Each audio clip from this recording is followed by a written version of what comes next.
Assalamualaikum warahmatullahi wabarakatuh. Bismillahirrahmanirrahim. Alhamdulillah. Assalatu wassalam ala rasulillah. Wala hawla wala quwata illa billah. Amma ba'd. Ya, puji syukur memang sepatutnya kita haturkan kepada Allah yang Maha Kuasa. Kenapa? Karena kita masih diberikan oleh Allah kenikmatan untuk kita berada di bulan puasa yang sangat luar biasa ini.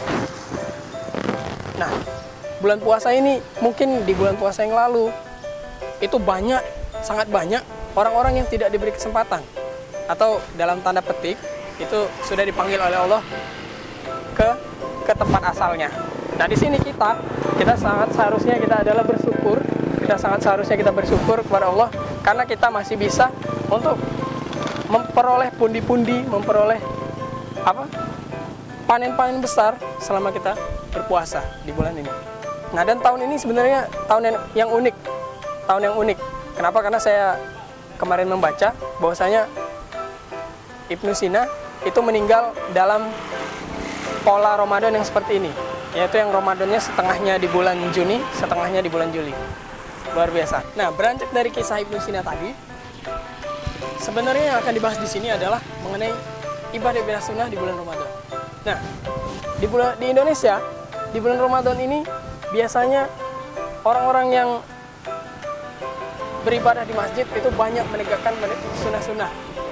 Ibadah sunnah itu banyak ditegakkan. Nah, di sini kenapa? Karena di bulan Ramadan aura-aura ibadah sunnah itu kayaknya sangat kuat sehingga kita bisa kayaknya nyaman gitu untuk melaksanakan ibadah sunnah. Nah, bagi teman-teman yang belum melaksanakan ibadah sunnah, nah, dan pengen tahu apa saja ibadah sunnah di bulan Ramadan, itu salah satunya adalah memperlambat sahur. Salah satunya memperlambat sahur. Nah, di sini kenapa? Karena kalau saya sempitnya memperlambat sahur mungkin biar kita lebih kuat gitu. Karena makannya lebih baru gitu kan, ketimbang orang yang makan jam 2. Kita makannya beberapa saat sebelum imsak seperti itu. Di sini kenapa? Di sini dijelaskan dalam hadis bahwasanya sangat utama orang yang memperlambat sahurnya, tetapi bukan setelah imsak atau setelah subuh. Kemudian ibadah sunnah yang sebenarnya ini dilaksanakan oleh Rasul itu adalah sedekah, infak dan sedekah. Kenapa? Karena Rasulullah itu selalu berinfak dan bersedekah di setiap kesempatan. Nah, di bulan Ramadan beliau selalu berinfak di setiap kesempatan yang dia temukan juga, dan ini intensitasnya lebih banyak dan kelipatannya lebih berlipat daripada di bulan-bulan biasanya gitu. Nah, kemudian selain infak dan memperlambat sahur ya tadi, yang ketiga itu gadget. Nah, gadgetnya bulan puasa itu apa? Gadgetnya itu bukan yang ini, tapi Al-Quran. Memperbanyak tilawah. Nah, orang-orang sebaiknya di bulan puasa itu kita memperbanyak tilawah, kemudian menghatamkan Al-Quran di bulan puasa. Kenapa? Karena di bulan puasa kita membaca Al-Quran itu dihitung per hurufnya 10 kali. 10 kali per huruf.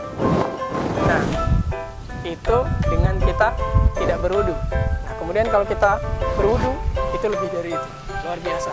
Nah, itulah jawaban kenapa sih mungkin teman-teman yang kok mau ya orang itu begadang di bulan puasa gitu kan, sementara harus bangun sahur itu untuk menghatamkan ayat Al-Quran. Kenapa? Karena dari Bismillahirrahmanirrahim itu bukan yang hanya ada tanda hidupnya saja yang dihitung, tetapi semuanya.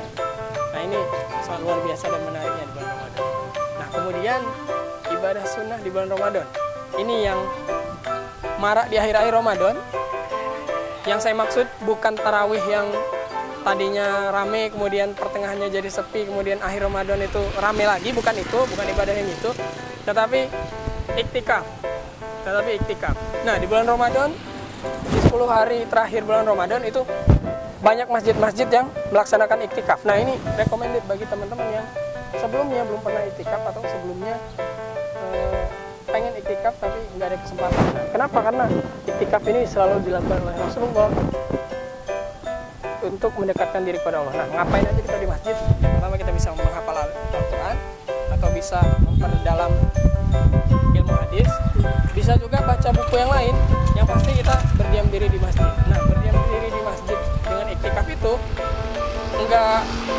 bukan berarti kita cuma diam di masjid, duduk, tidur, bukan. Tetapi kita melakukan apa saja ibadah yang tidak bertentangan kalau kita lakukan di masjid. Gitu. Nah, kemudian selain itu yang saya sebutkan sebelumnya, yang marak di bulan Ramadan adalah tarawih. Nah, tarawih itu termasuk ke dalam qiyamul lail sebenarnya, termasuk dalam qiyamul lail atau sholat malam. Nah, di sini bakal luar biasa benar kalau teman-teman sekalian itu ibadah qiyamul lailnya penuh, 1 bulan penuh 30 hari, atau ya puasa bisa juga 20 hari. Nah, selain ditambah tarawihnya, bisa juga dengan qiyamul lail, sholat tahajudnya bisa lebih bagus lagi. Nah, mungkin itu saja yang bisa saya bagi mengenai ibadah sunnah di bulan Ramadan. Satu lagi tambahan, ibadah sunnah di bulan Ramadan itu mungkin ini tambahan ya, itu adalah memberikan hadiah. Nah, ini memberikan hadiah itu bukan buat pacar, bukan buat yang lain-lain, tetapi untuk anak yatim. Nah, di sini sangat luar biasa kalau kita memberi hadiah kepada anak yatim. Tentunya bukan berharap juga, tapi alangkah baiknya ya, ketika kita memberi hadiah anak yatim itu tentunya nanti dia akan mengingat kita dan mendoakan kita. Luar biasa kan. Nah, di sini kenapa? Karena teman-teman yang biasanya mungkin mau lebaran itu menghabiskan uang 1 juta untuk beli baju baru, sepatu dan lain-lain, itu saya rekomendasikan untuk dikurangi tahun ini. Dikurangi menjadi 500.000 gitu. Kenapa? 500.000-nya bisa buat beli yang baru-baru itu, kemudian 500.000-nya lagi itu buat anak yatim. Jadi yang tadinya gini, 500.000 buat kita, 500.000 buat anak yatim. Nah, mungkin itu tambahannya. Mudah-mudahan kita di bulan puasa tahun ini diberikan kekuatan oleh Allah, diberikan hidayah oleh Allah, kemudian kita disuperkan kemampuan kita, upaya-upaya kita, usaha-usaha kita, sehingga di bulan ini kita bisa lebih memenuhi lagi ibadah-ibadah sunnahnya. Kemudian ibadah sunnah itu kemudian bisa membekas di hati kita, menjadi kebiasaan kita, dan kemudian akhirnya bisa membawa kita kepada derajat takwa. Nah, mungkin itu dari saya. Mohon maaf apabila terdapat banyak kesalahan atau kesalahan kata atau yang menyinggung yang lainnya. Sebenarnya saya tidak bermaksud seperti itu. Mungkin itu. Terima kasih. Semoga sukses di bulan puasanya. Kenapa? Dengan bulan puasa sesungguhnya kita bukan hanya mengubah diri kita, tapi kita bisa mengubah Indonesia. Assalamualaikum warahmatullahi wabarakatuh. Yuk ngaji.